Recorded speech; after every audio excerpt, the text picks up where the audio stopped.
पक्षाला पाठिंबा दिला नाही, कोणाला विरोध केला नाही, आपला माणूसच नव्हता. जर द्यायचे असते किंवा पैसे जर खायचे असते तर जरांगे पाटलांना उमेदवार दिले असते. बरं ठीक आहे, काही लोक म्हणते वाशीला गेले मॅनेज होऊन आले. मी होतो, आम्ही साक्षीदार आहे त्याचे सगळे, आम्ही पायी गेलेलो आहे तिथं. त्या ठिकाणी जर ती मॅनेज झाले असते तर सरकारला मॅनेज झालेले होते. वापस आल्यानंतर ते सरकारला मदत केली असती ना, विरोधात काम केलं असतं का, पाठिंबा दिला असता ना, तर 10% आरक्षण मंजूर करून घेतलं असतं मग सरकारला. कोणी म्हणते शरद पवारचा माणूस आहे, कोणी काँग्रेसचा माणूस आहे. अरे काय काय त्या माणसावर कसंच मॅनेज होती तर स्वतःच्या बापाचं ऐकत तिथे यायच्या बापाचं कधी ऐकत.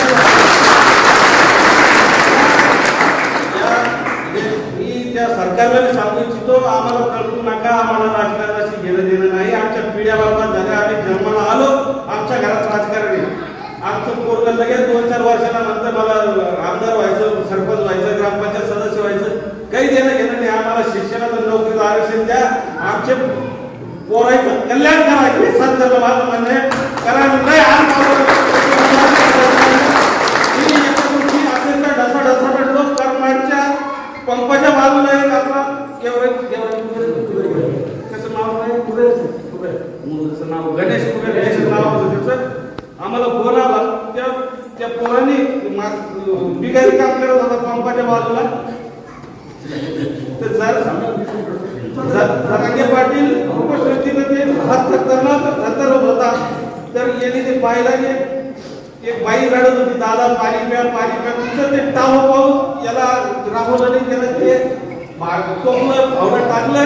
पोरग्याला एक लिटरची बाटली घेतली, एक पराठा लाल पराठा मला दादा काळजी घ्या लोकांना उर्दूला पेटून घेतलं.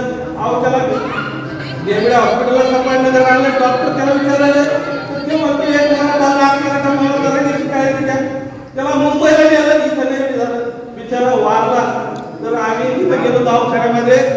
तर त्या ठिकाणी त्या एलडीएम वर प्रेशर आणून आम्ही त्या कुटुंबासाठी 10 लाखाचा चेक तयार केला. तर त्या पोराने काय केलं, मदत देते सरकारची मदत घ्यायची नाही, स्वतःचं बँक पासबुक जाळलं, आधार कार्ड जाळली. पण आम्ही त्याच्या आईचं आई त्याच्या सोबत होती. एक भाऊ आहे त्याला, तो येडा होता. वडील इतकं बाहेर दाबा होता, इथून तितकं चालायचं की 2 वेळा बसायचं, मदत द्यायची कोणाला. आम्ही परेशान झालो. तिथून निघलं गावकरी म्हणे ती बॉडी आम्ही जाळणारच नाही मदत आल्याशिवाय, आणि सरकार म्हणे उद्या देतो. म्हणजे चिवटे मुख्यमंत्र्यांचे सेक्रेटरी तिकडून ते कम्युनिकेशन त्या गावात रेंज नाही. आणि मला चीड आली मराठा म्हणजे इतकं गरिबी मला कधीच माहीत नव्हतं. त्या गावामध्ये सगळ्यात मोठा शेतकरी 5 एकरवाला शेतकरी, आणि असे शेतकरी 4 ते 5 लाख गाव उभे राहतात. त्या गावात रेंज नाही, पाणी नाही. आणि हे परिस्थिती बघितली, 10 लाख रुपये द्यायचे, त्याची आई नाही. तर मग रात्रीतून अकाउंट खोललं आम्ही. एक माणूस डोंगरावर पाठवला, त्याला मोबाईल झाला, त्या मोबाईलवर पैसे आले. गेलो आम्ही ही हकीकत जरांगे पाटलाला सांगितलं, त्या माणसाला रावलं नाही. आम्ही एकाच दिवशी 4 ठिकाणी घेऊन गेलो जरांगे पाटला. देवगाव एका बांधवानी सोनवणे म्हणून तिने आत्महत्या केली होती. गेवराई कुबेरचा एक कुबेर, आपतरावचा एक कुबेर,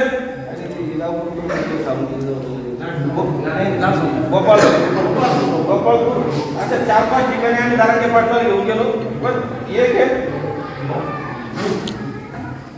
जे लाखो तरुण आपले नायरेशन केलेले, त्यांना मी एक सांगू इच्छितो की तुम्ही सगळ्यांनी त्या अशा लोकांना, अशा पोरायला बघा. आता जेव्हा आपला लाट आलो तिथे अंगात काटे आले. ती बातमी अशी होती, 2 लाख रुपये त्या पोराची फीस भरायची, ते भरू शकत नाही. त्याला अपमान वाटला त्या बाबासाहेब पडोळ व्यक्तीला, त्या बांधवाला आपल्या, आणि त्याने जीवन संपून घेतलं.